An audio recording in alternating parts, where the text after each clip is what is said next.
If your song looks like this, it is too square. So today I want to show you 3 ways to make a squarey track unsquarey. Our brains are designed to recognize patterns. This is what helps us survive in the world, so we're not constantly relearning and interpreting every single new sensory input and trying to make sense of it. But once a pattern is recognized, our brain then puts that pattern in the drawer that is labeled, got it, don't have to worry about that anymore. And when it comes to music, patterns is what gives a song an identity. However, too much repetition of patterns causes the listener to go into that autopilot mode, which we don't want. We want the listener to stay engaged and curious and be surprised by how the song is progressing. So I'm going to give you 3 solutions to make a square song less square. Solution number 1, the delete button. It's so simple. It's so simple. Just delete stuff. Try deleting just the last bar before the end of a section.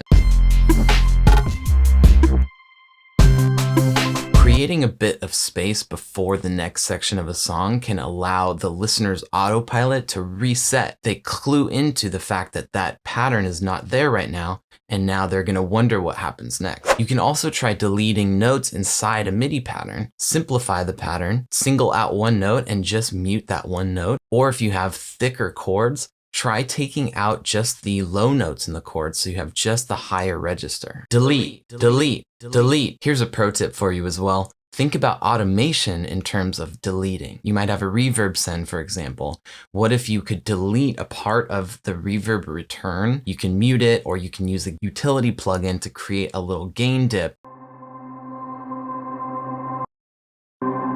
You are, in a sense, deleting a section of the return. Solution number 2, lead-ins and lead-outs.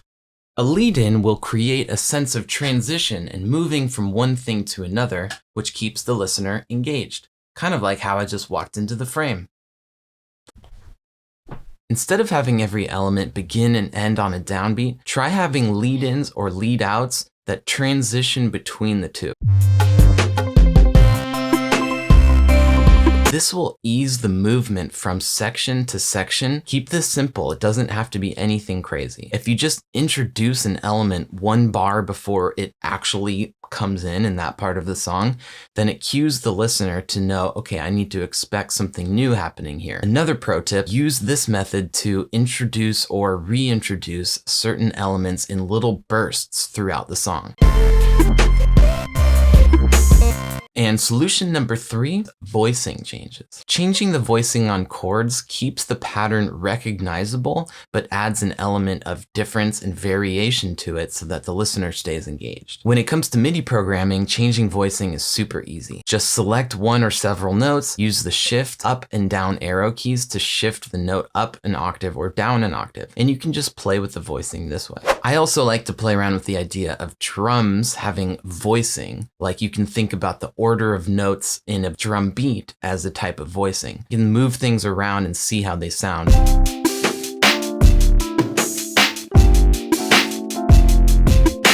The drum beat will be similar, but will have a little bit of variation. Explore the idea of using a lot of automation in your songs as well. I always find that using automation makes my song come alive, makes it more dynamic, and it sort of breathes in a new way. This will help by preserving the patterns that you've created in your song, but give a little bit of variation so that it keeps it interesting. Psychoacoustically, it adds to this overall feeling of the song being alive and being unique, and it keeps the listener engaged. Okay, so let's recap. If you need to make a square song less square, 3 solutions are: number 1, delete. Number 2, what is number 2? Lead-ins and lead-outs. Number 3, change the voicing of chords, melodies, or even drums. And again, if you want to really level up your dynamics, experiment with using a lot of automation. Am I still streaming? Thanks so much for watching. If you enjoyed this video, I would super appreciate it if you gave it a thumbs up. That helps me and it helps other people discover this video as well. And if you're not yet a subscriber, you can click right here and I would love to have you join me. Thanks so much for watching. See you next time.